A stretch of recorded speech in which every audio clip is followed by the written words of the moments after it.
उसके साए में शामिल है रब का करम।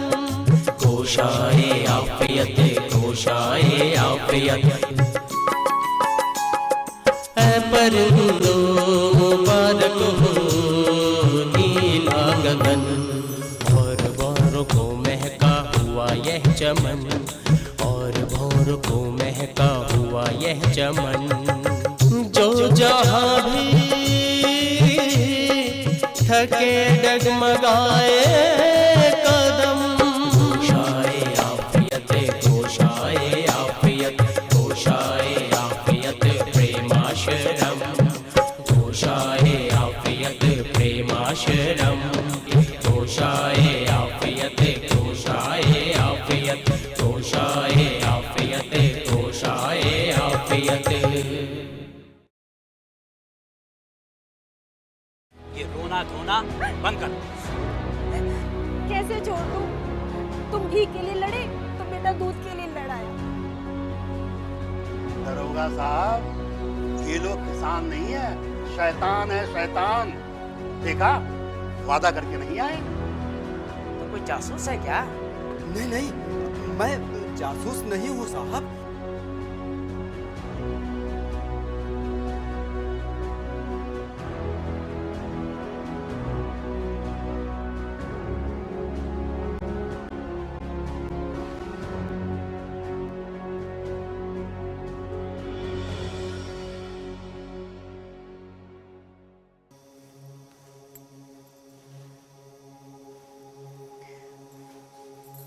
जी क्या बात है, आप बड़े परेशान लग रहे हैं।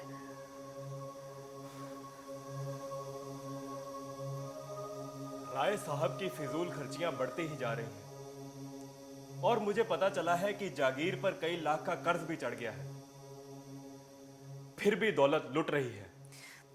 जी उनकी दौलत है, वो जैसे चाहे वैसे खर्च करें, आपको क्या। ये उनकी खानदानी जागीर है, उन्हें विरासत में नहीं मिली, और खानदानी जागीर पर उनके वारिसों का भी हक होता है। किस वारिस की बात कर रहे हैं आप? माया शंकर की। मुझे मेरे बेटे के लिए किसी की दौलत नहीं चाहिए।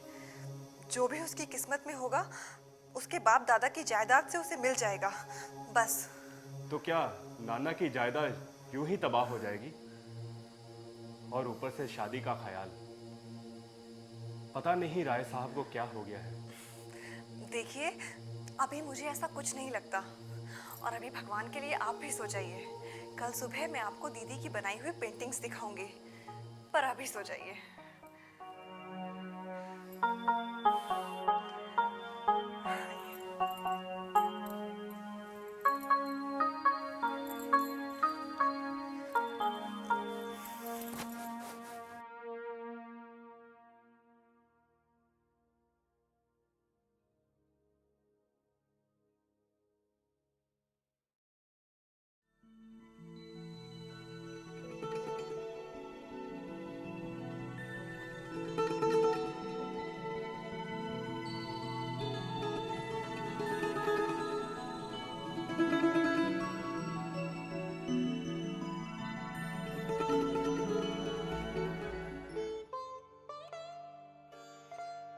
देख तो विद्या, इस साड़ी और गहनों में मैं कैसी लग रही हूँ? दीदी आप बहुत शानदार लग रही हैं, और आपका जेवर और लिबास तो हमेशा से ही बहुत अच्छा होता है। अगर दुनिया के सामने आओ तो ठाटदार कपड़ों में आओ, शान के साथ आओ। श्रृंगार तो होता ही औरतों के लिए है, और पता है इसी से औरत की कद्र होती है। मेरी बात मान, तो तू भी सज धज कर रहा कर। दीदी आप बुरा मत मानिएगा, मैं ये आपके लिए नहीं कह रही, मगर मुझे ना अपने लिए ये सब कुछ करना थोड़ा दिखावा सा लगता है। तू इसे दिखावा कह रही है तो दिखावा ही सही, पर मुझे ये सब बहुत पसंद है। दीदी तुम तो हो ही रानियों जैसी, तुम्हें तो हर खूबसूरती पसंद है। पता है तेरे मरहूम जीजा जी भी यही कहा करते थे।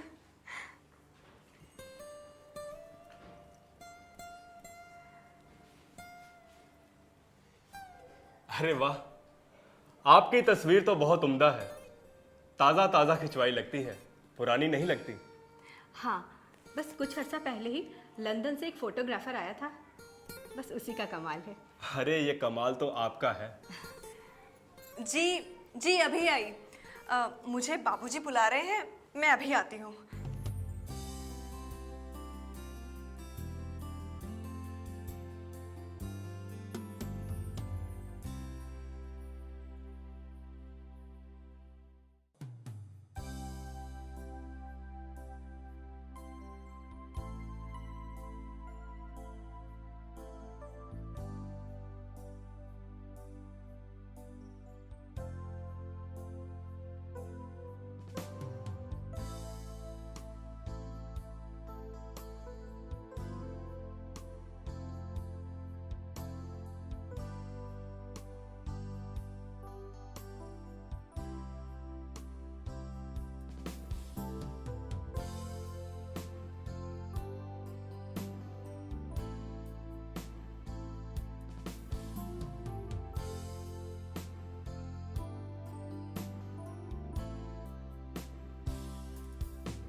और ये वक्त यहीं ठहर जाए।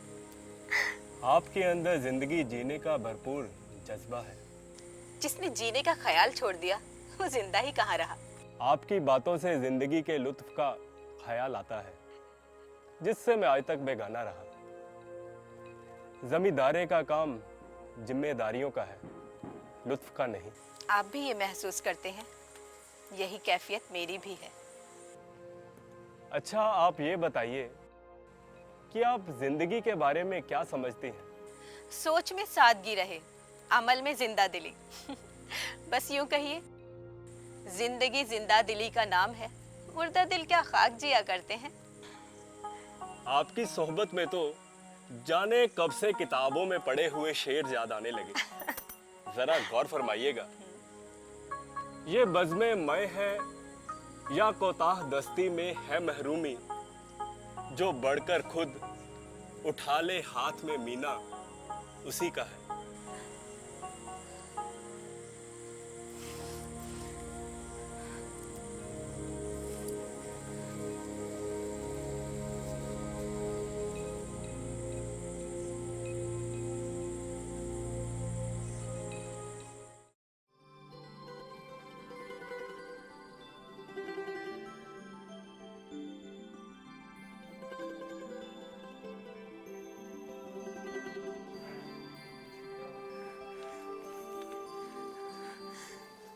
जी सुनिए तो, जरा उठिए ना, उठिए ना।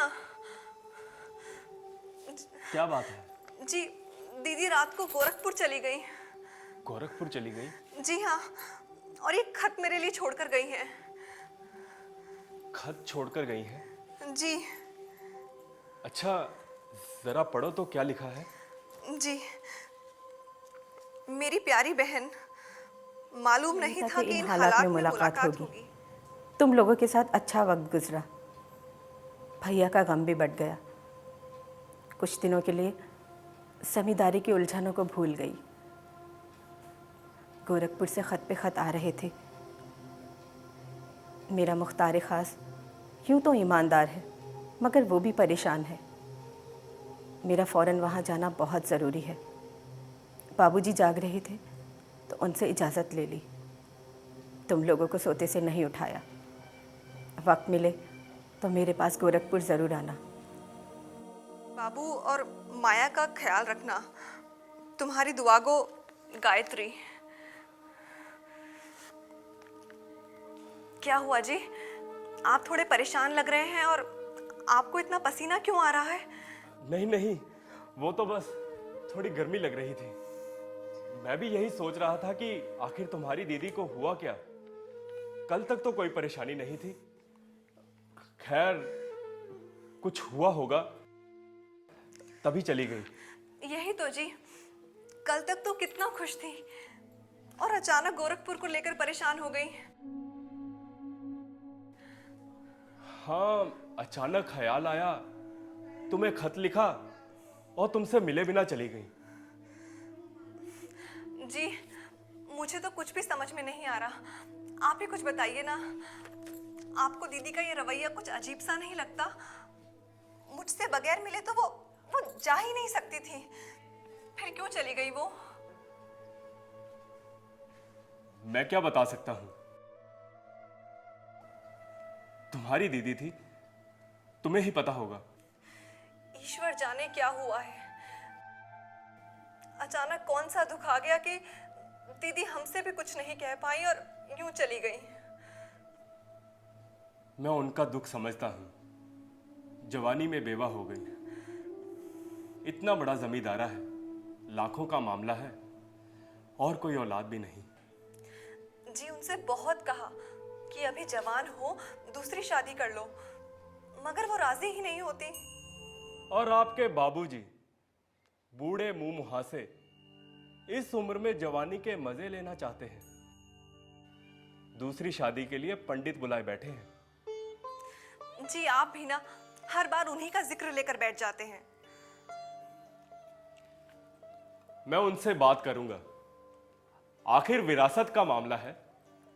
राय साहब नैनीताल जाने की तैयारियों में लगे हुए हैं। क्या पता वो वहां किसी नए ख्याल की लेडी से ब्याह रचा ले और हमें यहां कानो कान खबर तक ना हो। जी, जरा ध्यान रखिएगा। आप नहीं जानते, मगर उन्हें ऐसी शक्ति मिली हुई है कि आदमी के दिल में छिपी हुई बात मुंह से उगलवा लेते हैं।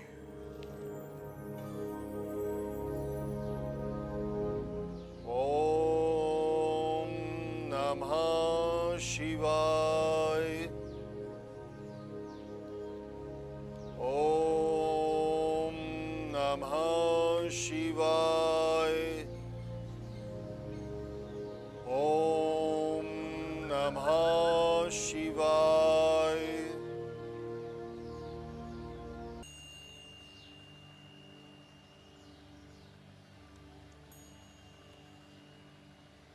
मैं जानता हूं कि तुम मुझसे कुछ कहना चाहते हो।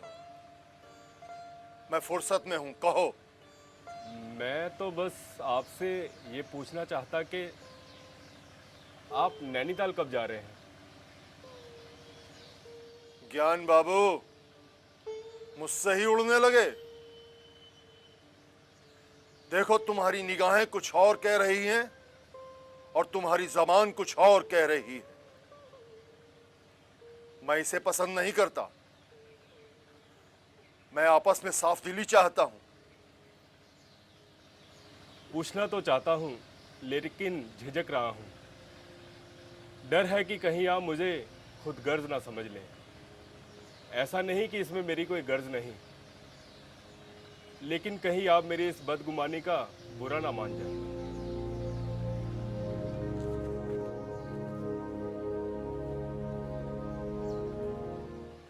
मेरी बदगुमानी का ख्याल मत कीजिए।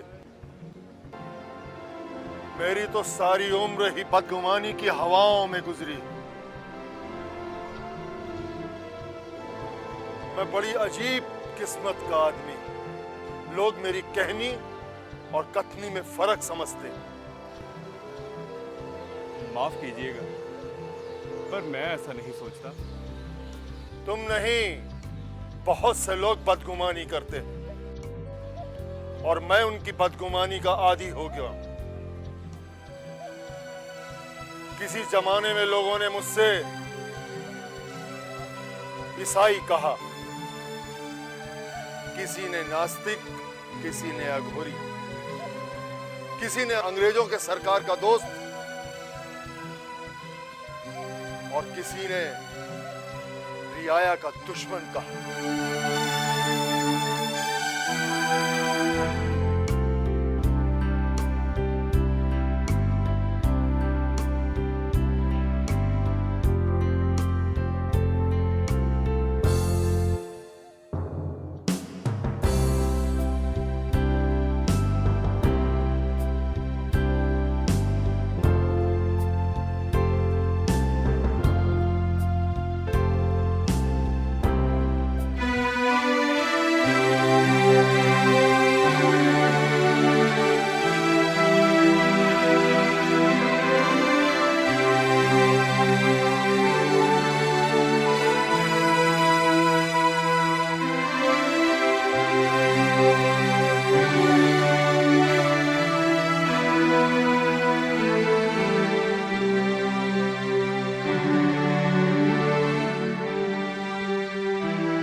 मैं शिव का उपासक हूं,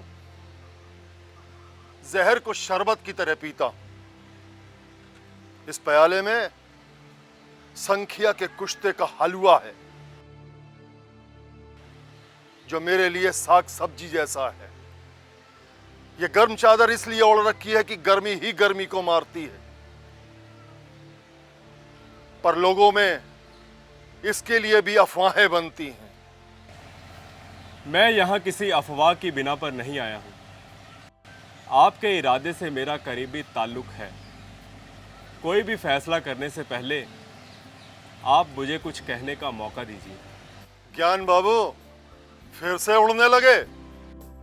अरे आए तो तुम भी अफवाहों को सुनकर ही हो, लेकिन मुझे सुकून है कि उन पर यकीन करने से पहले तुमने मुझसे पूछ लिया। मैं अफवाह उड़ाने वालों का भी ख्याल रखता हूं। जो मेरे बारे में अफवाहें उड़ाते हैं, उन्हें अफवाहें उड़ाने में बड़ा मजा आता है, और मैं मैं हंसता हूं। वो लोग इसे मेरी कमजोरी समझते हैं, और मैं इसे ही अपनी ताकत समझता हूं। आपकी शख्सियत बहुत अजीम है और आपको समझना आसान नहीं। मैं तुम्हें खूब समझ गया साहबजादे। फर्ज कीजिए कि मैंने शादी की, तो जरूरी नहीं कि उससे औलाद हो, और औलाद हो तो जरूरी नहीं कि लड़का ही हो। लड़का हो तो जरूरी नहीं कि वो जिंदा भी रहे। मेरी अर्ज थी कि मेरी बात अभी पूरी नहीं हुई। जी फरमाइए। तुम्हारा बेटा अभी छोटा है। तकदीर ने उसके लिए क्या लिखा है नहीं मालूम। तुम एक हवाई किले की बुनियाद पर अपनी उम्मीदों को बेजा बढ़ा रहे हो। मैं समझा नहीं। लेकिन मैं समझ गया। ज्ञान बाबू, क्या तुम माया शंकर के जरिए मेरी जायदाद चाहते हो? जी।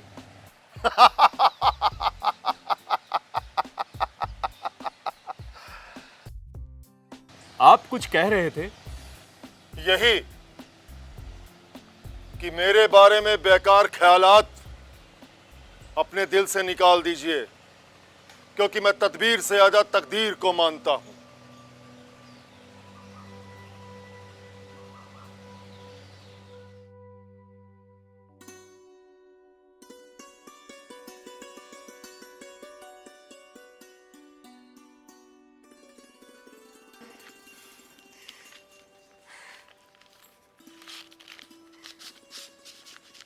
विद्या।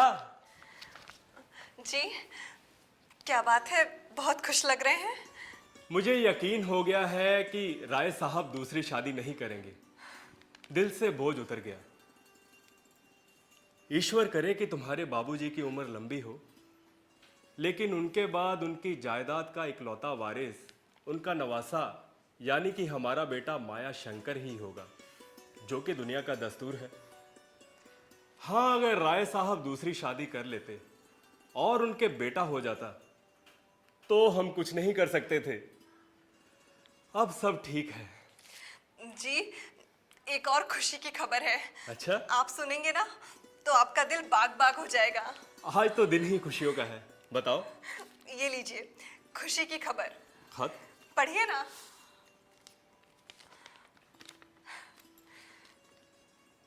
ज्ञान शंकर सल्लमा हूँ। तुम्हें यह जानकर खुशी होगी कि बरसों बाद तुम्हारा बड़ा भाई प्रेम शंकर अगले हफ्ते अमेरिका से हवेली वापस आ रहा है। तुम लोग फौरन बनारस आ जाओ तुम भाई हो, तुमसे ज्यादा खुशी किसे होगी। इस खुशी ने मेरी रातों की नींद उड़ा दी है, बस उसी का इंतजार है। जल्दी से आ जाओ। तुम्हारा दुआगो, प्रभा शंकर।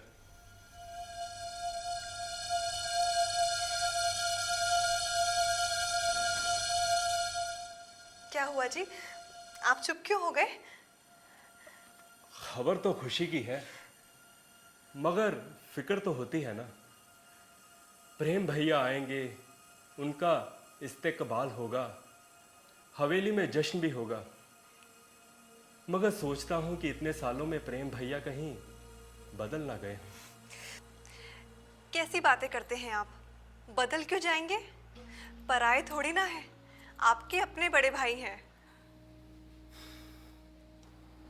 हाँ भाई तो है, लेकिन सालों साल अमेरिका में रहे हैं और हम बनारस में रहते हैं। अब बनारस और अमेरिका की सोच में जमीनों आसमान का फर्क है। कैसे निभेगी? निभेगी क्यों नहीं? भाई हैं तो जरूर निभेगी। आप तो बस जल्दी से बाबूजी से इजाजत मांग लीजिए। मैं तो सोचती हूँ कि उनके आने का सुनकर श्रद्धा भाभी कितनी खुश होंगी। चलिए ना, बस जल्दी से बनारस चलिए। बाबूजी से कह दीजिए बस। हाँ हाँ, बाबूजी से तो कहना ही पड़ेगा। मैं उनसे बात करता हूँ। पता नहीं इस वक्त हवेली में क्या हो रहा होगा।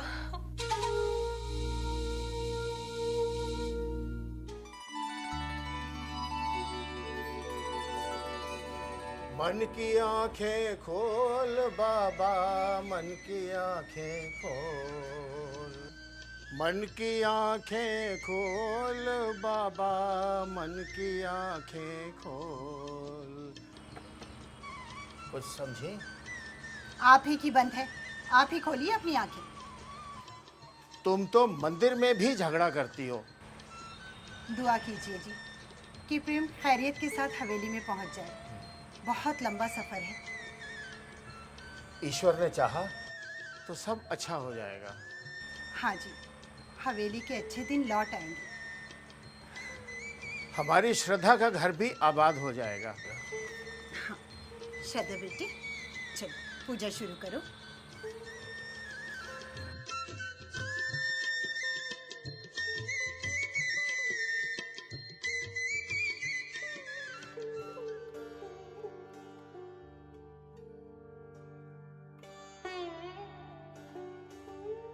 क्या बात है, तुमने अभी तक कपड़े नहीं बदले?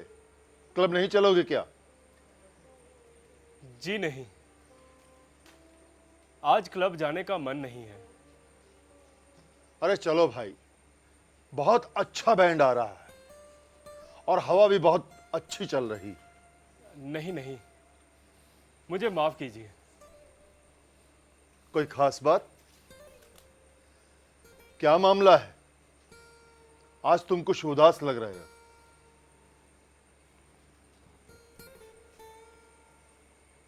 मैं वापस बनारस जाना चाहता हूं।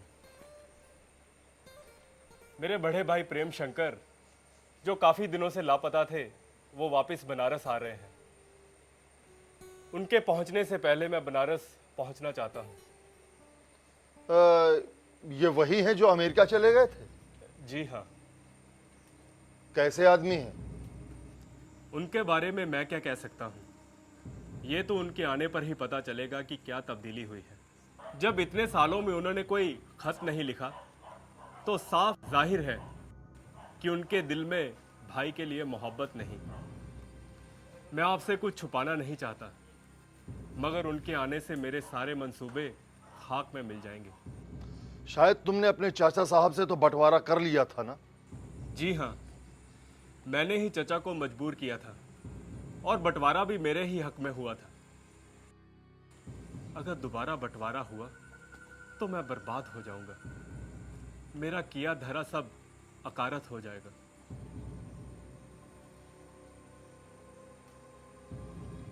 तो तुम सारे जमींदारे पर कब्जा करना चाहते हो? जी हाँ।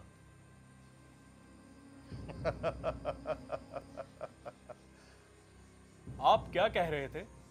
कुछ नहीं, तुम बनारस जाना चाहते हो? तुम्हें इजाजत है। हवेली में सबको मेरी तरफ से दुआ कहना। मैं क्लब को जा रहा हूं।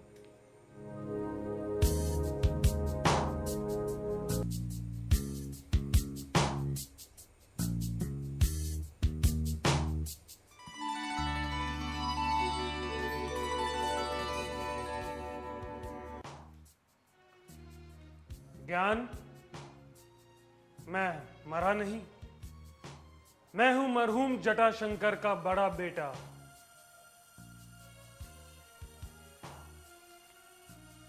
प्रेम शंकर।